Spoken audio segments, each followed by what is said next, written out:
Okay, આપણે એક valid એનાગ્રામ કરીને પ્રોબ્લેમ જોઈ લઈએ. અત્યારે પ્રોબ્લેમ સ્ટાર્ટ કરીએ એની પહેલાં આપણે એક વસ્તુ ધ્યાનથી સમજી લઈએ, કારણ કે આમ આપણે પાયથનમાં ડિક્શનરી યુઝ કરીશું. ડિક્શનરીઝમાં એક મેથડ છે ગેટ કરીને. ધારો કે ચલો આપણે એક કારની ડિક્શનરી બનાવી અને એમાં બ્રાન્ડ કી છે, ફોર્ડ વેલ્યુ છે, મોડલ કી છે, મસ્ટેંગ વેલ્યુ છે, યર કી છે, 1964 વેલ્યુ છે. અને આપણે અગર કોઈ વેલ્યુ જોતી હોય તો આપણે ગેટ કરીને એ ઓબ્જેક્ટની એ ડિક્શનરીની ગેટ કરીને વેલ્યુ કાઢી શકીએ. હવે મેં છે શું કે અગર આપણે એવું કોઈ ચલો બ્રાન્ડ કરી એક્સમાં વેલ્યુ સ્ટોર કરીશું ગેટ કરીને, અહીંયા કદાચ થઈ જવું જોઈએ. એક second.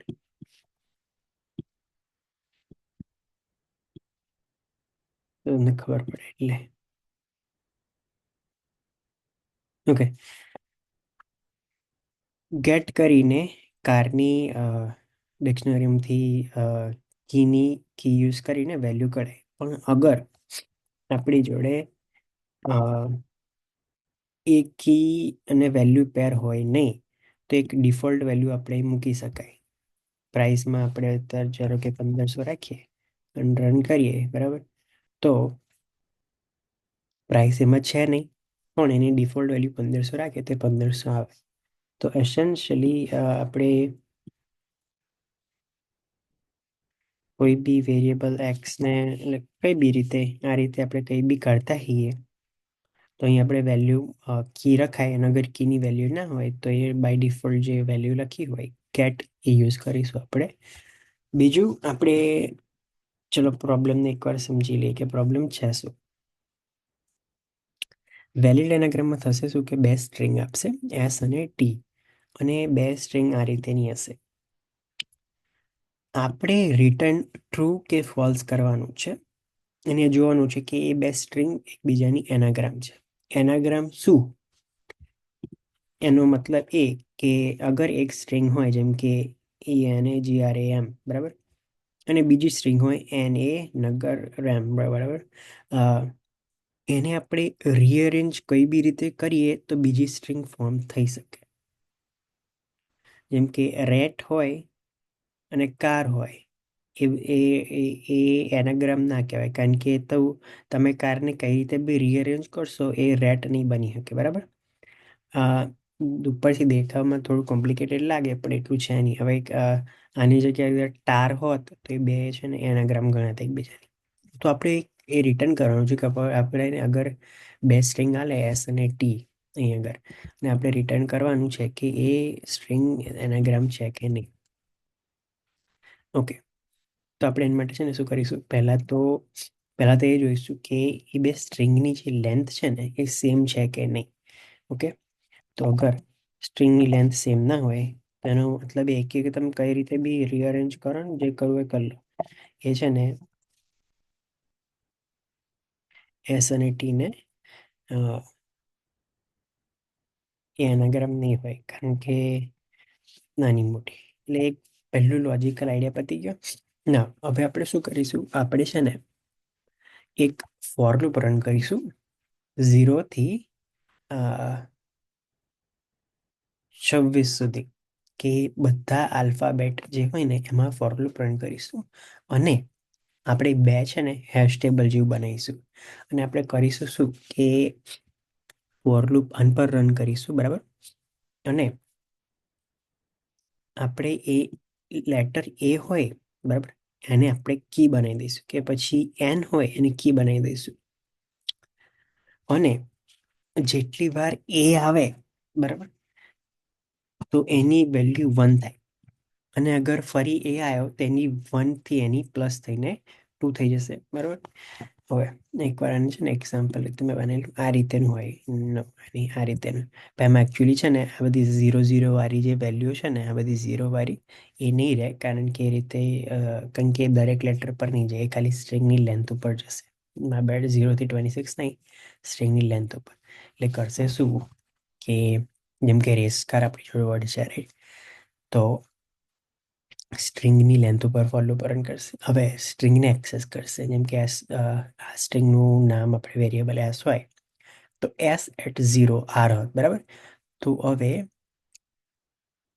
S at 0 which is R, તો આરને કી બનાવીશું અને એનો છે ને ઇનિશિયલી આગળ અંદર નહીં હોય તો 1 રાખીશું, અને અગર હશે તો એમાં જે ઓરિજિનલ જે વેલ્યુ હોત, અગર ચાલો ઓલરેડી 2 હોત અને બીજો આર અહીંયા હોત તો 2 ની પ્લસ 3 કરી દે, એટલે 2 ની પ્લસ બંધ કરીને 3 કરી દો.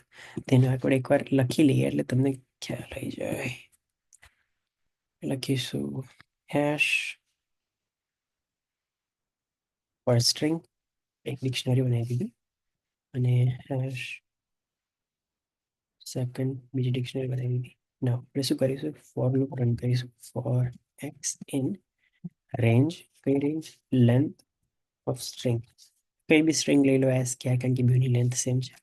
હવે આપણે શું કરીશું કે જે હેશ જે ફંક્શન છે એની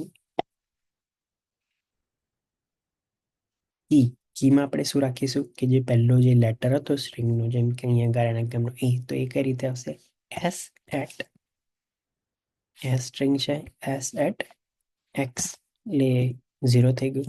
એને આપણે અગર એક કીમાં વેલ્યુ 1 રાખી દીધું 1, અને ઓલરેડી એની અંદર વેલ્યુ હોય હેશ ટેબલમાં, આપણે જે બધું ડિક્શનરી પહેલા જોયું ને, તો વેલ્યુ હોય તો શું રીતે કઈ રીતે કરાશે, hash first dot get, hash first ડિક્શનરીનું નામ છે, ડોટ ગેટ મેથડ વાપરી.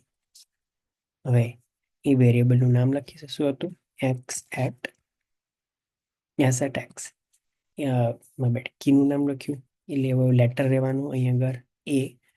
અગર એ હશે ડિક્શનરીમાં તો એની વેલ્યુ રિટર્ન કરશે, અગર નહીં હોય તો બાય ડિફોલ્ટ 0 રિટર્ન કરશે, બરાબર. એટલે અગર તમે પહેલી વાર નાખતા હો તો આની વેલ્યુ 0 આવશે અને 1 એડ થશે. અગર ઓલરેડી હશે ડિક્શનરીમાં, જેમ કે અહીં આગળ 2 છે, અગર 2 હોત, બરાબર, તો એ 2 રિટર્ન થાત અને 2ની જોડે 1 એડ થઈ જાય. તો આ ગેટ એક ગેટ ફંક્શન છે ને પાયથનમાં, એ યાદ રાખવાનું છે. બીજું આપણે એ જ રીતે સેકન્ડ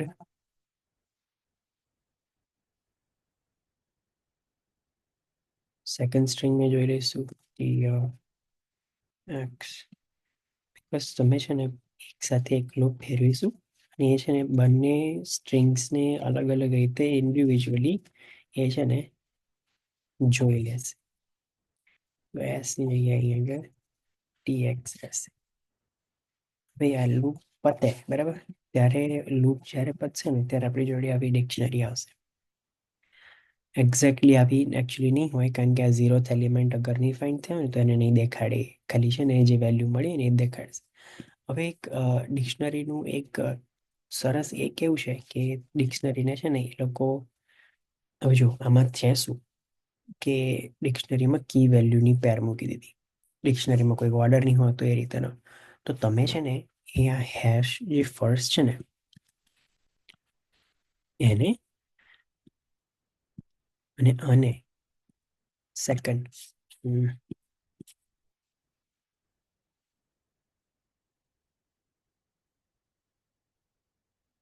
એ કમ્પેર કરો ને, અને અગર સેમ હોય ને તો સેમ જ રહેશે, કારણ કે તમે કઈ બી ઓર્ડર હોય લેટર્સનો, પેલા સ્ટ્રિંગનો, ઇવેન્ચ્યુઅલી એટ ધ એન્ડ જે પેલું જે આપણી જે ડિક્શનરી બનાવી કે હેશ ટેબલ બનાવ્યું, એમાં તો વેલ્યુ એની રીતે જ ઓર્ગેનાઇઝ રહેવાની રહે. જેમ કે અગર એ હોત તો એ 2 પેલી સ્ટ્રિંગમાં, તો પેલી બીજી સ્ટ્રિંગમાં બી 2 બે વાર જ રહેવાનું, બરાબર.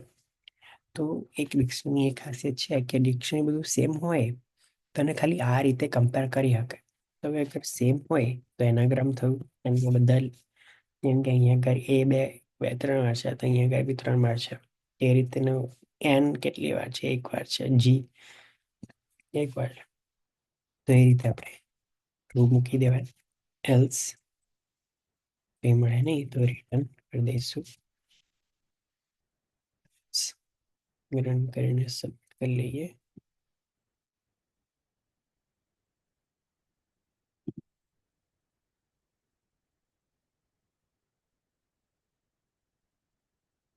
બસ